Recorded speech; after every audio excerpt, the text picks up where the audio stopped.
welcome to USW Sports journalism coverage of Deadline Day, where we will be covering the comings and goings from the 4 Welsh EFL clubs, as well as checking in on Welsh rugby news as Wales kicked off their Six Nations campaign on Friday. Starting with the latest Cardiff City news, our reporter Archie Tooth is at the Cardiff City Stadium to give updates on the Bluebirds Deadline Day edition. I'm here outside the Cardiff City Stadium on what's been an already very busy transfer deadline day. It's just after midday, and earlier this morning Will Alves was announced as a new Cardiff City player. He said he's excited to be here and he's ready for the new challenge. There should be about 1 or 2 more signings due this afternoon, but so far after the past few days, Civic Mancevic has already joined from Ajax on loan, the 22-year-old, as well as Yusuf Salek.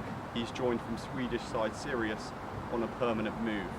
As for departures, Michael Reindorf is expected to leave. He was due to join Notts County in search of more playing time, but instead a last-ditch attempt by Bristol Rovers seems to have persuaded him to move there instead. There's an update later today and we'll keep you updated with all the transfers to follow. Moving on to Swansea City, the Swans have had a quiet window, but here is Michael Addison to give an update on their January dealings. It's been little action at the Swansea.com stadium this deadline day, but it looks like there's going to be some movement at Swansea, with the club looking at the potential loan deal of Bobby Clark from RB Salzburg. Clark, who's been at Salzburg since the summer, has made 20 appearances, scoring 1 goal. Meanwhile, Swansea are also looking at other midfield targets, with Lewis O'Brien and Jacob Wright coming in from Manchester City and Nottingham Forest, especially. O'Brien has been out on loan from Forest since the summer, being at LAFC in the MLS, whereas Jacob Wright has been involved in the Manchester City first team squad this season, has been seen in Swansea, potentially with them coming down to South Wales for a loan deal until the end of the season, with his deal being a view to be permanent at the end of the season.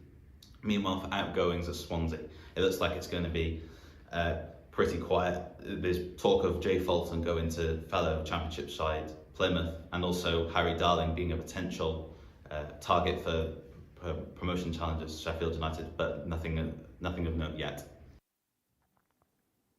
On to Wrexham now, where the League One side have enjoyed a great start to the season, and we'll be speaking to Max Drinkwater-James on the North Walian side's comings and goings. Scottish midfielder James Jones completed a transfer from Wrexham to Burton Albion on Friday.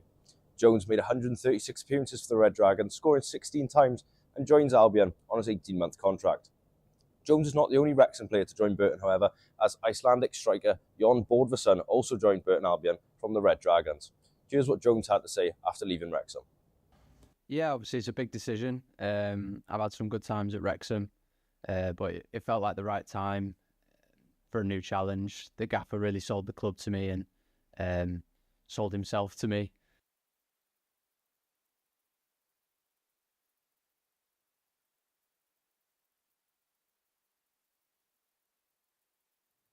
I'm joined in the studio by Newport County follower James Dow. James, what sort of deals can we expect from Newport County this window? So it's been a busy window for Newport so far. They've currently brought in 5 different players. You've got Jayden Warner from Norwich, Lewis Webb from Swansea, and also Josh Martin from Notts County, who's also made 5 appearances in the Premier League for Norwich in that time. There has been, the main focus for Newport here will be to bring in some midfielders. They did lose at the start of the month Bryn Morris, he's played over 65 appearances for the club, and also was a big part in their FA Cup run against when they played Manchester United last year. So their aim is just kind of to bring in some midfielders. They have also been interested in Cardiff City youngster Tanatswa Nyakura, but there's no contact has been made as far. Thank you. That is all for today's Transfer Deadline Day updates for this afternoon. We'll be again later on this afternoon for an audio show and a video show updating on all the stuff for the 4 Welsh EFL clubs, as well as the Rugby Six Nations reactions from last Friday. Thank you. It's from me, Sam Hill, and everyone on the BA Sports Journalism course.